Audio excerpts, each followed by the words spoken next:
Amour à tous, je suis Loufoulou, le fou qui promène deux loups.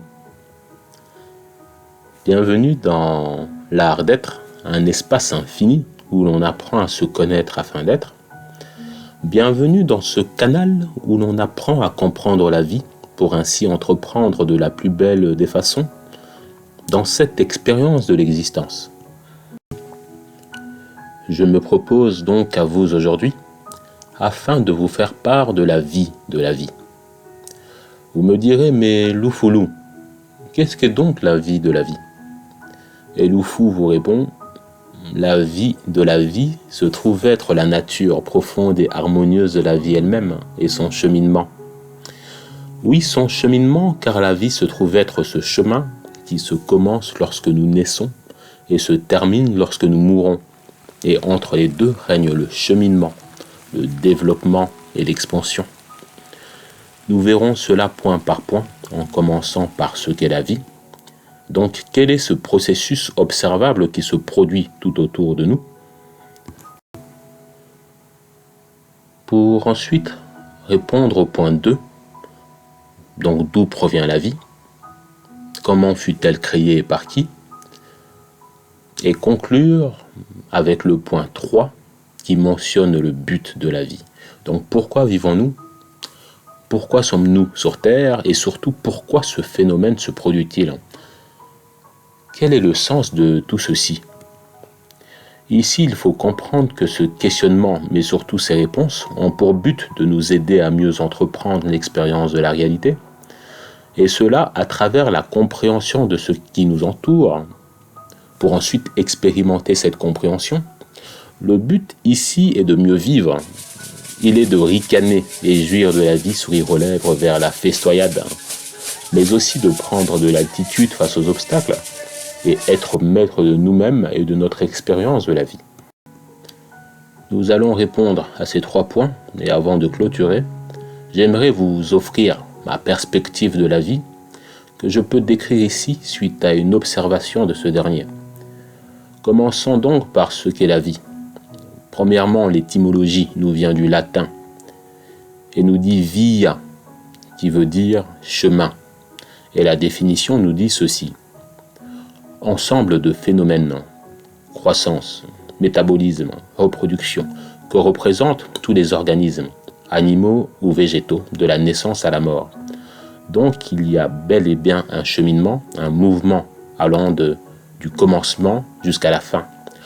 En quelques mots simples, la vie est ce que l'on perçoit tout autour de nous et commence par nous-mêmes, puisque c'est bien parce que l'on est vivant qu'il nous est possible de percevoir le tout. La deuxième question concerne la provenance de la vie. D'où vient la vie?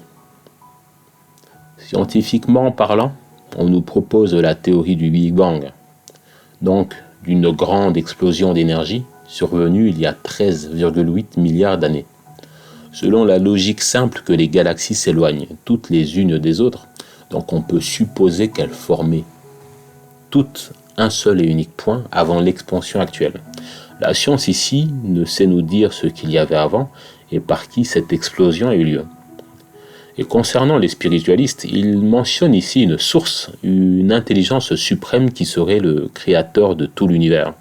Ici que l'on qualifie de Dieu, d'atome, de source, donc du divin. Et les religieux qui, eux, se basent sur les croyances. Ici, je dis croyances car certains acceptent de croire à une vérité proposée par un autre, ou dans un livre qui résonne avec les cœurs ou leur logique. Et cela sans avoir des preuves. Donc il y a un mot pour qualifier ce que je mentionne, c'est la foi. Heureux donc ceux qui croient sans avoir vu. Point d'exclamation. Mais bien plus en profondeur, il y a une classe d'êtres, d'hommes et de femmes qui mentionnent un phénomène que l'on nomme ici l'illumination. Un phénomène sur l'expérimentation de l'éveil, donc du sacré, qui fournirait une preuve de l'univers et sa provenance. Ici, j'invite chaque être vers la neutralité, et se dire que tant que je ne sais pas, je ne prétends rien. juste donc avancer vers l'harmonie, vers la recherche de ce que nous sommes, et parler de ce que l'on expérimente et non de ce que l'on a appris d'un autre ou d'un livre, et cela sans avoir vérifié les dires par sa propre expérimentation. Donc je nous invite, j'invite chaque être à expérimenter. Alors, quel est ici le but de la vie? Une réponse simple, le but est de vivre, il est d'être la vie. Donc de produire des actions et pensées qui vont dans le sens de la vie. Donc entretenir le monde, les relations. Donc grandir en expansion, mais surtout prendre plaisir à vivre en meilleur tant que l'on peut. J'aimerais vous faire part de ce qu'est la vie à travers ma perception, qui lui me vient de l'observation de moi-même et de ces phénomènes se produisant tout autour de nous. Je nous invite donc à observer. Observons-nous, observons l'environnement et demandons-nous ceci. Qu'est-ce qu'est donc la vie? Quel est cet espace autour de nous? Ici, je perçois des formes, je perçois des couleurs, je perçois de la douceur à travers l'amour de mes sœurs. Donc un sentiment agréable, mais je perçois aussi de la douleur lorsqu'au bord du gouffre je souffre. La douleur, c'est ce que je rejette, mais qui ne demande qu'à être aussi acceptée puisqu'elle fait partie de la vie. Je perçois aussi des sons, la mélodie de la vie. J'écoute en ce moment même cet avion qui vole. J'écoute cette sirène d'ambulance. J'entends le vent et cette porte de voiture qui se ferme dans la rue. J'entends aussi cette douce mélodie pianotée qui accompagne ces écrits. Globalement, la vie est ce que je perçois à travers mes 5 sens, mais qu'est-ce que je perçois?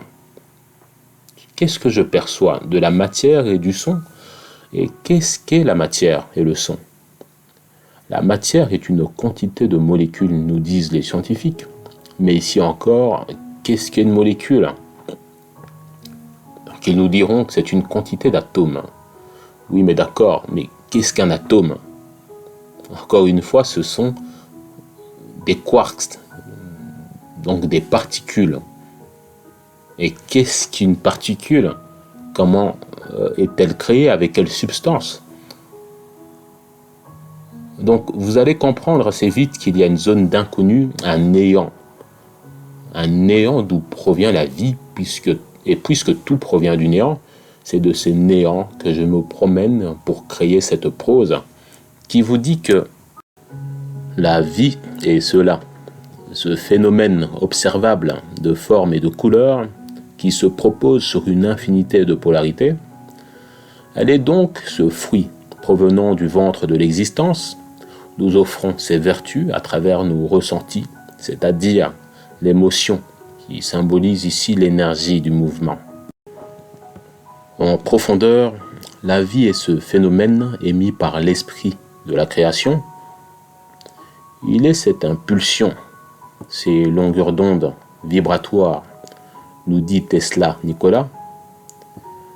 Ces ondes qui se manifestent et proposent l'infini en toute chose. Ici, nous voici vivants, à décrire aux autres la vie qui danse en nous, afin de sceller quelques accords. Et bien sûr, même les désaccords sont des accords que l'on passe inconsciemment avec l'autre. Ces longueurs d'onde sont scellées afin de permettre à cette belle mélodie rebelle d'être jouée sans se soucier du souci. La vie est donc cela. Il est l'oreille qu'entend ces mots. Il est ce rythme, cette pulsation qui fait battre ton cœur afin que tu sois. Il est ce décor qui se tient devant toi, rempli de souvenirs bâtis par ces hommes. La vie est cela, ce que tu décides qu'elle soit. Ici, présent, j'aimerais que chacun puisse percevoir les choses avec son propre paradigme. Son propre paradigme, c'est-à-dire observer ce que l'on perçoit et ensuite se créer sa propre opinion, sa propre vision pour entreprendre avec ses propres clés dans ce voyage qu'est l'existence. Ici, je propose simplement des données, des informations. Puissiez-vous donc prendre ce qui résonne, l'observer et l'expérimenter. Sur cela, je vous dis à bientôt, où sera appelé à la barre la mort, l'antithèse même de la vie. En attendant, je vous embrasse et vous remercie pour votre temps et votre présence. Longue vie à tous.